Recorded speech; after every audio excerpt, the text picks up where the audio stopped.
ஆளுங்கட்சி எதிர்கட்சியை சேர்ந்தவர்கள் கூட்டணி இல்லாதவர்களுக்கு நான் நட்போடு பேசுகின்றேன். நான் எப்படி யாரோடு பேசினாலும் நான் இருக்கும் கூட்டணியினுடைய நலனுக்காகவே பேசுவேன். சார், மதுரை தொகுதியில தமிழ் மாநில காங்கிரஸ் சீட்டு கேட்கறதுக்கு வாய்ப்பு இருக்காங்க. நீங்க பொதுவா தென் மாவட்டங்கள்ல பல மாவட்டங்களிலே பல தொகுதிகளிலே தமிழ் மாநில காங்கிரஸ் கட்சி கூட்டணிக்கு வலு மாற்றுக்கிறது கிடையாது. அப்படி இருந்தால் தொகுதியை கேட்பதற்கு உரிமை இருப்பதாக அர்த்தம். இல்ல, உங்களை நம்பி கூட தொண்டர்கள் பல ஆண்டு காலமா பயணம் செஞ்சுட்டு இருக்கிறாங்க. அவங்க முக்கிய நிர்வாகிகள்லாம் அடுத்த சீட்டு கிடைச்சாதா அப்படின்னு ஒரு ஏக்கத்துல 234 தொகுதியிலும் எங்களுடைய கட்சி இருக்கிறது. எதிர்பார்ப்பு எல்லா தொகுதிகளிலும் இருக்கிறது.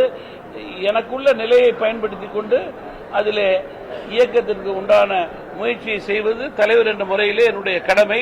அதை முறையாக சரியாக செய்வேன்.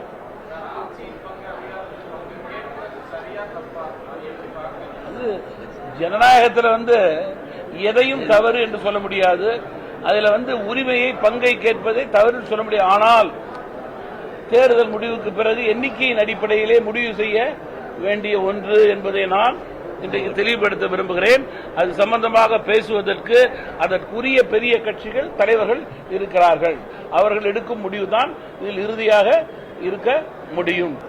என்டிஏ தலைமையிலே கூட்டணின்னா மத்தியிலே பிரதமர் மோடி தலைமையிலே என்டிஏ கூட்டணி. அதுல ஐயா எடப்பாடியும் இருக்காங்க, சந்திரபாபு நாயுடு இருக்கிறாங்க, குமாரசாமி இருக்காங்க, நிதிஷ் இருக்காங்க.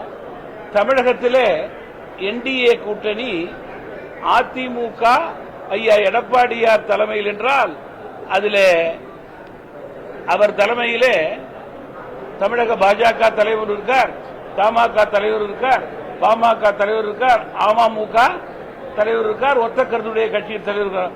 அதுல சந்திரபாபு நாயுடு கட்சியும் குமாரசாமி ஐயா கட்சியும் நிதிஷ்குமார் கட்சியும் இல்லை. அதுதான் வேறுபாடு.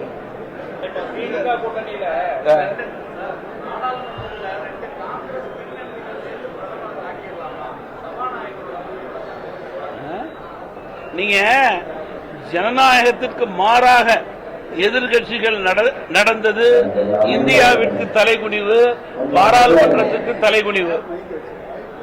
ஜனநாயகத்திற்கு மாறாக நடந்தது மிகப்பெரிய தலைகுனிவு. அது எந்த கட்சியாக இருந்தாலும் அவர்கள் மக்களுக்கு பதில் சொல்ல வேண்டும்.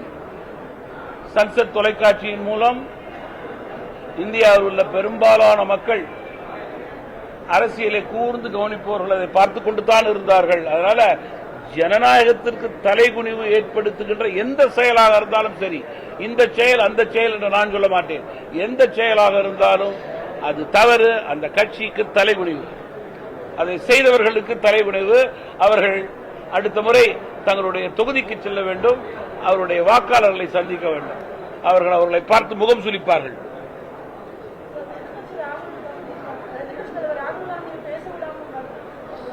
எப்படி